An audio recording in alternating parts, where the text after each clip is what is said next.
think about astronomy, so think about looking at stars, planets, galaxies, black holes, all the really cool stuff. Really, they're really spectacular objects that have taught us a lot of stuff about the universe. But today we'll explore some stuff that's like not really in the spotlight, so like stuff that we don't often actually take a look at. So, yeah. So, real quick question. Oh, nice animation. So, real quick question. So, what percentage of the universe do you guys think is made up of normal matter? Just like stars, planets? Yeah? Like 4%. 4%? Okay.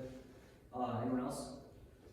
Okay, yeah, I'd say, yeah, it's around, very slow. Sorry, it's around 5% normal matter. So this means that everything that we've observed, so like including the Earth, like all the stars that we've looked at and stuff, and all the galaxies that make up our universe, is only just a tiny fraction of what's actually here.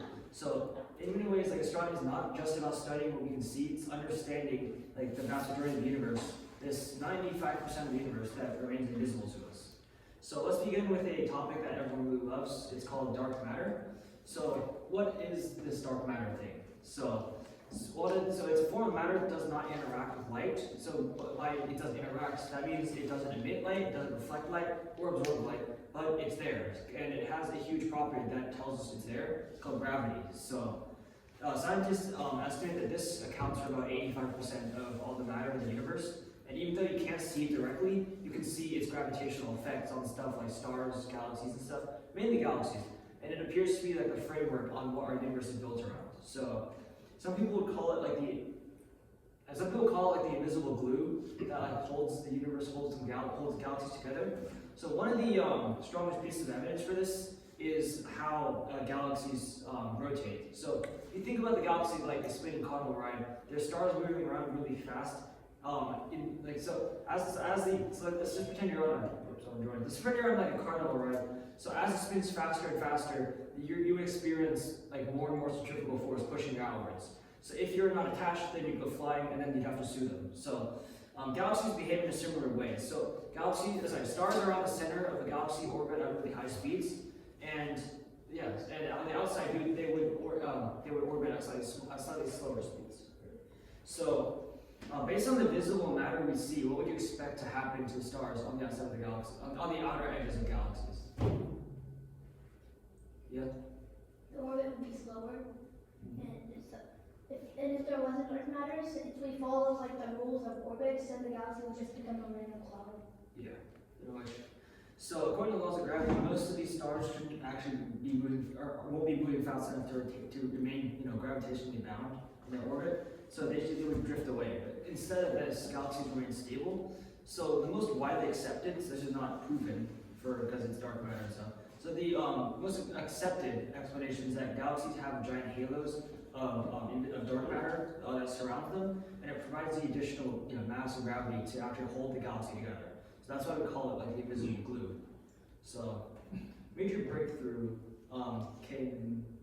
never mind, that's the wrong slide. My bad. Sorry. And then the gravitational lensing. So another really powerful amount of evidence. So according to Einstein's theory of general relativity, so massive objects will bend the fabric of space-time and stuff.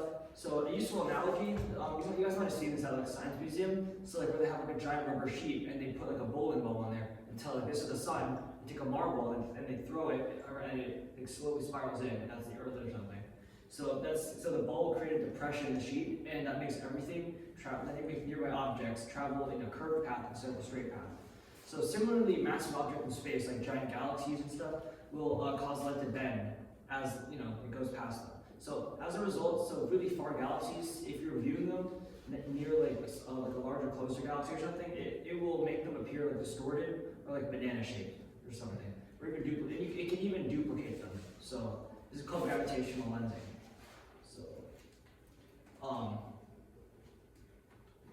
Real quick on that, not so much lensing, but the fact that the gravity of an object will bend light was proposed by Albert Einstein as part of the general relativity. And it was first proven back in about 1914 during an eclipse. Astronomers went to far corners of the Earth for an eclipse, and they took pictures of the stars near the sun when it was under eclipse. And then they measured them where they were, and then they measured it later when the sun wasn't there. And they found that, yes, the closer it was to the sun, the more it was wrong as far as where its location was. The location was shifting. And there's still people now, a lot of people still do that experiment during the solar eclipse. Even amateurs now do that, where they'll take pictures and prove it. Yeah. So then we have some theories on what dark matter can actually be. So although there's extremely strong evidence for dark matter's existence, we don't know exactly what it is. So these are some possibilities. So one candidate is called the WIP thing, or the weakly interacting massive particle theory. So then there's another one called the axion, which is an extremely light particle that exists throughout the universe. So around the world we have like particle accelerators like CERN and Fermilab. And there's also some detectors for like particles that are being built around the world just to try to search for these. But despite us, putting in like a lot of time, a lot of money into this, like decades of time, dark matter has still not directly been detected. And its true nature, so like what it actually is one of the greatest unsolved problems in physics and just in science in general. So then let's move on to something else that's also just as cool. So dark energy. So this is very interesting because it is pretty different from dark matter. So while dark matter pulls stuff together through gravity, dark energy appears to push stuff apart, and it's believed to be responsible for the accelerated expansion of the universe. So people would think that the universe would start, to slow down its expansion because of gravity, but it actually appears to be speeding up. So, which is very, very interesting. So dark energy might not even be a form of matter; it might just be a property of space itself. So, for many years, astronomers expect gravity, as I said, to gradually slow the expansion of the universe, because that's what gravity does. But if gravity is acting across, just quick question, if gravity acts across the entire universe, what do you guys predict would happen to the universe over time? Yes, Tyler? Big crunch. Could you elaborate? So basically the universe would all come back in Okay. at one point. So most people, will predict that it would slow down eventually. It could reverse. But however, in 1998, so astronomers were studying a really distant supernova made a cool discovery. They found out that the exploding stars were dimmer than expected, meaning that they were farther away than predicted. And that shows that the universe is not slowing down, and it's actually speeding up. And to explain this, obviously we just make something called dark energy.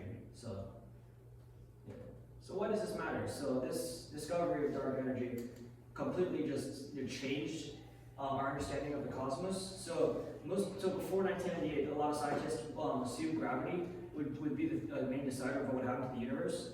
But now it appears that dark energy may be the dominant force on like the whole universe scale. So it actually accounts for 68% of the universe's total energy content, which means it's the largest component of the cosmos, and we have no idea what it is. So here's some theories of what might happen to the universe once you take dark energy into account. So there's several possibilities. So the first one's the big freeze. So this is where dark energy essentially spreads stuff out so far that there's not much. There's not much interaction between particles and stuff. So at that point, the individual atoms would just split up like really, really far away from each other, and then the universe would just become increasingly cold and dark and stuff. There's also the big rip. So if dark energy just starts to become stronger and stronger, it could eventually just pull stuff apart a lot. And then the third possibility is a big crunch where dark energy weakens and gravity takes over, and that's what Tyler's talking about, where everything comes back together into a singularity. So current evidence says that the big freeze is the most likely outcome, because I guess that's it. So then which future do you guys think is most likely? Yeah. The big freeze, because it follows what scientists think in the real world. And after that is the big freeze, what the same thing as like the deep depth of the universe. Yeah, pretty much. So, nice. Okay, and then let's summarize the differences between dark matter and dark energy.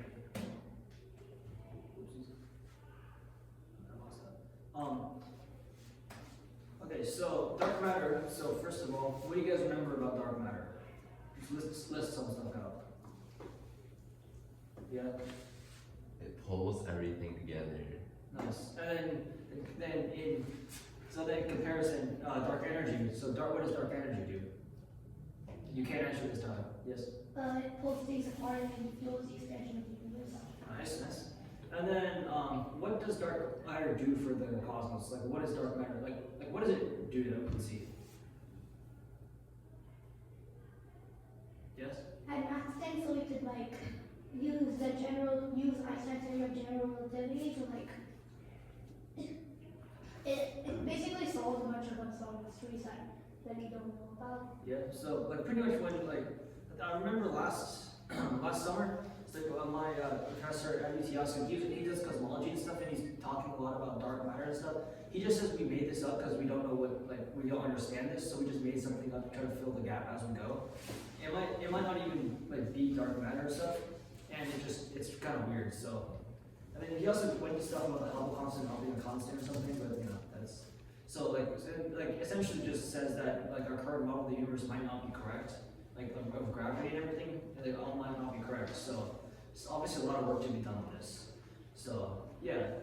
And then just to summarize real quick, so dark matter and dark energy, so they're both like terms that have been made up to describe stuff that's unknown, like unknown phenomena in the universe, and they're likely very different from each other. So let's end with this little statistic here.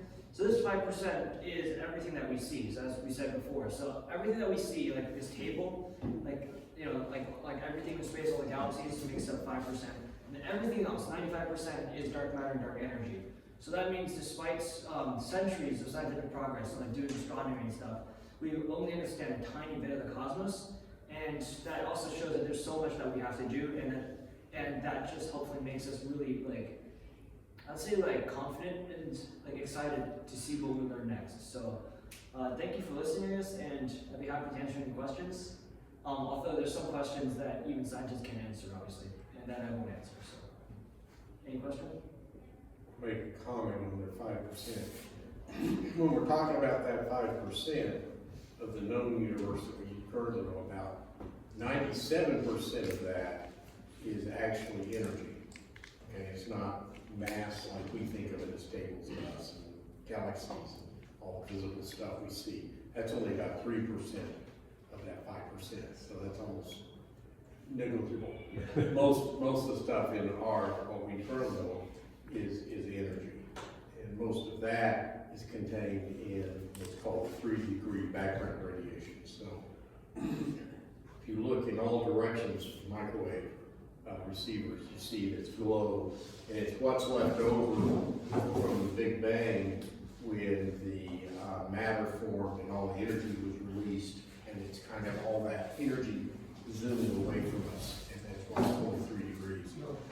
But that's probably the majority of what we would call the known universe, and then us and the galaxies and everything else is just a tiny fraction.